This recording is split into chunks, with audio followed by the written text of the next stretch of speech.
ವಿಶ್ವವಿಖ್ಯಾತ ಮೈಸೂರು ದಸರಾದ ಸಂಭ್ರಮ ಮೈಸೂರಿನಲ್ಲಿ ಮನೆ ಮಾಡಿದೆ. ಸರ್ಕಾರ ಹಲವು ಕಾರ್ಯಕ್ರಮಗಳನ್ನು ಆಯೋಜನೆ ಮಾಡಿದೆ. ಅದರ ಜೊತೆಗೆ ಕನ್ನಡ ಪುಸ್ತಕ ಮೇಳವನ್ನು ಕೂಡ ಮೈಸೂರಿನ ಸ್ಕೌಟ್ ಅಂಡ್ ಗೈಡ್ ಮೈದಾನದಲ್ಲಿ ಮಾಡಿರುವಂಥದ್ದು. ಸದ್ಯ ನಾನಿದೀಗ ಪುಸ್ತಕ ಮೇಳದಲ್ಲೇ ಇದ್ದೇನೆ. ದೃಶ್ಯಗಳಲ್ಲಿ ನೋಡ್ಬೋದು 90ಕ್ಕೂ ಹೆಚ್ಚು ಮಳಿಗೆಗಳು, 16 ಪ್ರಕಾಶಕರು ತಮ್ಮ ಪುಸ್ತಕಗಳನ್ನ ಇಲ್ಲಿ ಪ್ರದರ್ಶನಕ್ಕೆ ಇಟ್ಟಿರುವಂಥದ್ದು. ಸಾಹಿತಿಗಳ, ಕವಿಗಳ ಒಂದು ಪುಸ್ತಕಗಳು ಇಲ್ಲಿ ಪ್ರದರ್ಶನಕ್ಕೆ ಇಡಲಾಗಿದೆ. ಜೊತೆಗೆ ಖರೀದಿಗೂ ಕೂಡ ಅವಕಾಶವನ್ನ ಮಾಡಿಕೊಟ್ಟಿರುವಂಥದ್ದು.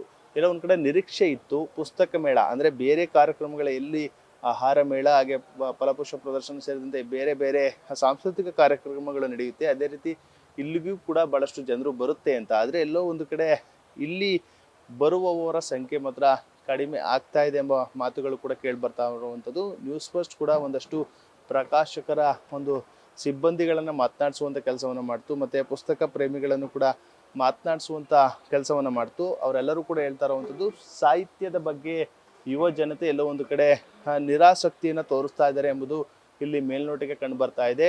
ಇದೀಗ ಆಧುನಿಕ ತಂತ್ರಜ್ಞಾನ ಬೆಳೆದಂತೆ ಅವರು ಕೂಡ ಎಲ್ಲೋ ಒಂದು ಕಡೆ ಮೊಬೈಲ್ಗಳಿಗೆ, ಸೋಷಿಯಲ್ ಮೀಡಿಯಾದ ಒಂದು ಹುಚ್ಚಿಗೆ ಗೀಳಿಗೆ ಬೀಳ್ತಾ ಇದ್ದಾರೆ.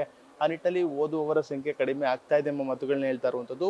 ಅಲ್ಲದೆ ವಿದ್ಯಾರ್ಥಿಗಳು ಹೆಚ್ಚಾಗಿ ಪುಸ್ತಕಗಳನ್ನ ಓದಬೇಕು ಅಂತ ಹೇಳ್ತಾರೆ. ಆದರೆ ಇಲ್ಲಿ ವಿದ್ಯಾರ್ಥಿಗಳು ಬರುವಂತಹ ವಿದ್ಯಾರ್ಥಿಗಳ ಸಂಖ್ಯೆಯು ಕೂಡ ಬೆರಳೆಣಿಕೆಯಷ್ಟು ಮಾತ್ರ ಇದೆ. ದೃಶ್ಯಗಳಲ್ಲಿ ನೋಡ್ತಾ ಇದ್ದಾರೆ 90ಕ್ಕೂ ಹೆಚ್ಚು ಮಳಿಗೆಗಳಿದೆ, ಆದರೆ ಬಂದಂತಹ ಜನರು ಕೇವಲ ಬೆರಳೆಣಿಕೆಯಷ್ಟು ಮಾತ್ರ. ಇಲ್ಲಿ ಅದೇ ಒಂದು ದೃಶ್ಯಗಳು ಕೂಡ ಕಂಡು ಬರ್ತಾ ಇರುವಂಥದ್ದು. ಅಲ್ಲದೆ ಒಂದಷ್ಟು ಏನು ನಾವು ಕೂಡ ಒಬ್ಬರು ಲೇಖಕರನ್ನು ಕೂಡ ಮಾತಾಡಿಸೋ ಹರಿಪ್ರಸಾದ್ ಅಂತ, ಅವರು ಕೂಡ ಹೇಳ್ತಾ ಇರುವಂಥದ್ದು ಅಂದರೆ ಇದರ ಪೋಷಕರು ಇನ್ನೊಂದಷ್ಟು ಜನರು ಕೂಡ ಮಾತಾಡಿಸೋ ಅವರೆಲ್ಲರೂ ಕೂಡ ಹೇಳ್ತಾ ಇರುವಂಥದ್ದು ಕೇವಲ ಯುವಕರು ಯುವತಿಯರು ಅಷ್ಟೇ ಅಲ್ಲ, ಇದನ್ನ ಅವರ ಪೋಷಕರು ಕೂಡ ಒಂದಷ್ಟು ಎಚ್ಚರಗೊಳ್ಬೇಕು. ಅಂದರೆ ಪುಸ್ತಕಗಳನ್ನ ಈ ಒಂದು ಪುಸ್ತಕ ಮಳಿಗೆಗಳಿಗೆ ಕರ್ಕೊಂಡು ಬಂದು ಪುಸ್ತಕ ಓದುವಂಥ ಹವ್ಯಾಸವನ್ನ ರೂಢಿಸ್ಬೇಕು ಎಂಬ ಮಾತುಗಳನ್ನು ಕೂಡ ಒಂದು ಸಲಹೆಯನ್ನು ಕೊಡ್ತಾ ಇರುವಂಥದ್ದು. ಸದ್ಯ ಈ ಒಂದು ಪುಸ್ತಕ ಮೇಳ ಅಕ್ಟೋಬರ್ 1ನೇ ತಾರೀಕಿನವರೆಗೂ ಕೂಡ ಇರುತ್ತೆ. ಆ ನಿಟ್ಟಿನಲ್ಲಿ ಈಗಲಾದರೂ ಜನರು ಮತ್ತು ಯುವ ಜನತೆ ಎಲ್ಲರೂ ಕೂಡ ಬಂದು, ಪೋಷಕರು ಬಂದು ಈ ಒಂದು ಪುಸ್ತಕ ಮೇಳದ ಸದುಪಯೋಗವನ್ನು ಪಡಿಸ್ಕೊಳ್ಳಿ.